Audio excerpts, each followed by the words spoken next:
Fourth کلمہ توحید، چوتھا کلمہ توحید، لا الہ الا اللہ وحدہ لا شریک لہ لہ الملک ولہ الحمد یحیی ویمیت وہو حی لا یموت ابدا ابدا ذو الجلال والاکرام بیدہ الخیر وہو علی کل شیء قدیر۔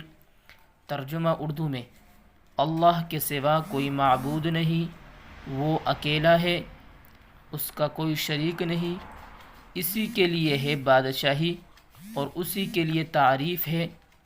وہی زندہ کرتا ہے اور مارتا ہے، اور وہ زندہ ہے اور اس کو ہرگز کبھی موت نہیں آئے گی۔ بڑے جلال اور بزرگی والا ہے، اس کے ہاتھ میں بلائی ہے اور وہ ہر چیز پر قادر ہے۔ Translation in English: There is none worthy of worship except Allah. He is alone and his no partner. To him belongs the kingdom and for him is all praise.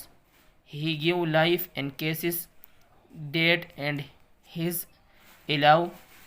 He will not die, never ever, possessor of majesty and revenge. In his hand is all good and he is power over everything.